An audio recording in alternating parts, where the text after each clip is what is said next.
So today I'm going to talk about INTPs when they are in love, and it was asked for me to do by someone in the comments, and it's going to be an awkward video.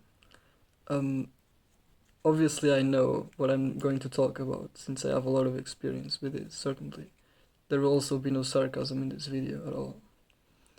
Um, when we are in love, I guess we study the individual that we are in love with, which is romantic, right? Just try to understand that person better, like the likings of the person, the interests, the way they think, the way they act, the way they get around, the way they see things. There's a lot of variables that we can analyze in someone. Um, Second, we're going to be awkward, obviously, because we are awkward by default. So imagine being in love, which is a state that not only is it not natural for us, it's going to disrupt the way that we think. INTPs and INTJs and intuitives in general, I guess, have that stigma or that stereotype on them of being oblivious and being robots, like that saying that INTPs are the warmest machines and INTJs are the coldest humans. Kind of makes sense, and it's kind of on point actually. So we're going to be awkward and we're going to be probably oblivious, and we won't know really how to act, and it's going to kind of disrupt our default state of calm and tranquility, and our logical thinking will be kind of dominated by this new idea or this new feeling, and it's kind of an unnatural state for us. It's something that I don't like. This state, it's uncomfortable because one doesn't know what to do. It becomes weird and kind of out of control, and I don't like that. um we're going to try to find the interests that the other person has and what makes them tick, I guess, what they like, the way they see the world, the way they think, the way they act. We're going kind of to study the person, which is completely romantic, right? We're going to kind of make that person a test subject. It's really weird. We're going to make that person a puzzle, and um, we're going to see that person as a puzzle, kind of, and we're going to try to understand that puzzle, that person in this case. Um, we will try to be with that person, obviously, as probably any type would, but we will do it in a very discreet manner. We will be there, but maybe that person won't even notice that we are there. It's so stupid, like being in a classroom and trying to sit closer to that person. Obviously, the person will probably not notice this, and it's going to be just normal. Everybody's sitting anyway, so what does it matter? But we will try maybe to stay closer to the person, like try to understand outside the interests, like I said, how the person talks, how the person feels, I guess, the world, and makes sense of it. The person, how intelligent the person is, which is something that I think INTPs value. Intelligence and knowledge and the attitudes of the person, and we will kind of go home and rationalize if the person is worth it, like with all these traits that we have now evaluated about the person. We will probably not text the person because, first of all, we prefer texting to phone calls, no doubt about that. But first of all, we won't know what to say, and how to start even the conversation. So we're kind of going to hope that the person either doesn't text us back or that the person does. It's kind of a paradox of we wanting to talk with the person but not knowing how to. So it's kind of like we are speaking a different language. It's you would like to talk with a person, but at the same time you know that it'd probably be awkward and weird. And something that I think that INTPs have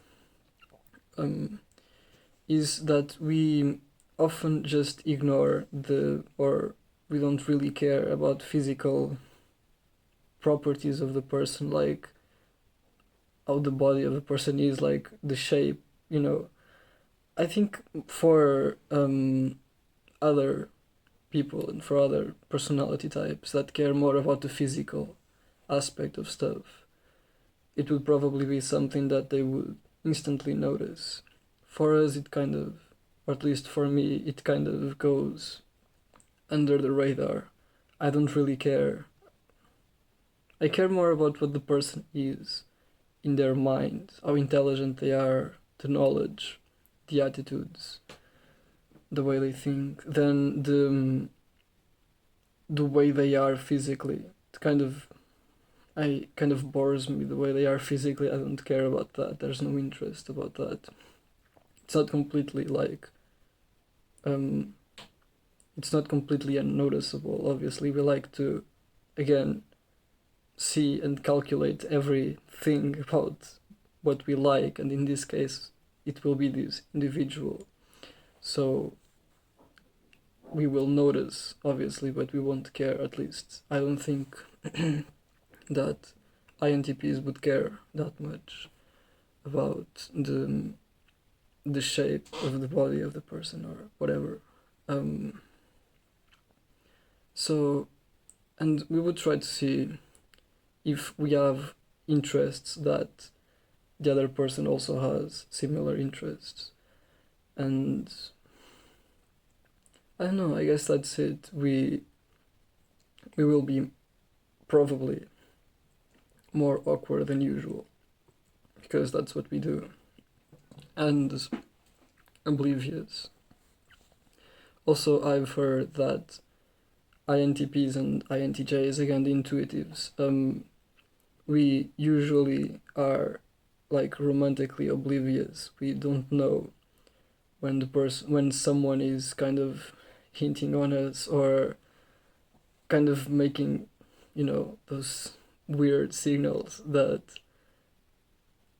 they like us, that they are in love with us. And at least I am completely oblivious to that. Like, I think that it's maybe because I don't usually care for people that much, and I kind of expect the same back of them not caring that much about me. So when I guess that those weird signals like are being sent to me, I don't see them as love signals. I just see them as awkward stuff. Like, and that's why I guess I'm very oblivious when it comes to love and the way that people communicate it, because obviously nobody I think communicates it in the same way. Everybody has their own properties, their own characteristics that eventually will make the other person either interested and like those characteristics in the person or not.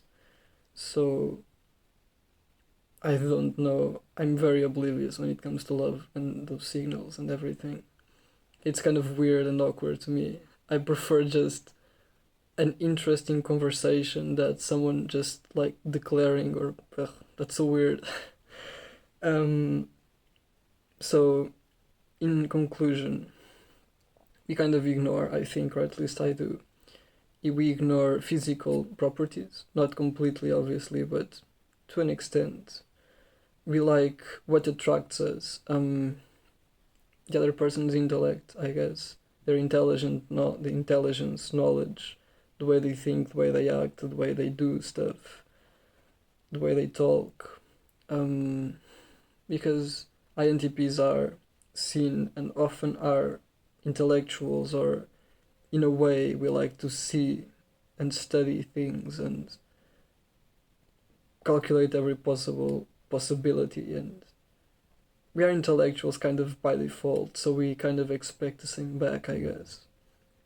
We're going to study the individual, we're going to be awkward, we're going to be probably oblivious, or at least I would. If someone doesn't make like a really obvious sign, I would probably just go home and ask, well, that was weird, but maybe it doesn't mean anything. And then it happens again, and I'm like, well, that was weird again, but maybe it's nothing again. And it's a never ending cycle of maybe that's nothing. And I never get to the point of, well, maybe that's something. I don't know, it's weird. We're going to find interest in common, and we're going to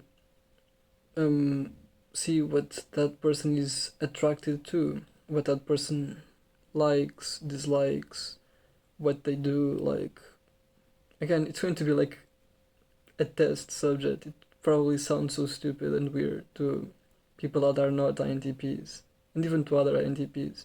And I've heard this before on YouTube and in other sketches. That's how we are. We evaluate everything. So we're going to evaluate you too. That's kind of what we do, so there's really no escaping it. So I think that's it.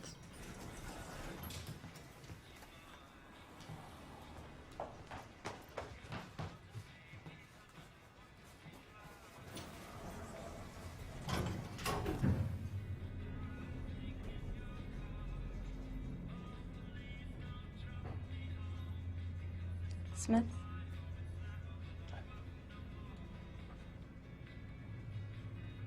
I love the Smiths.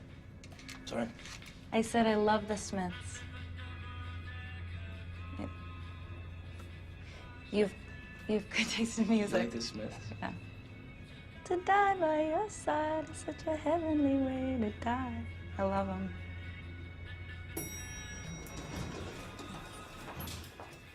Holy shit.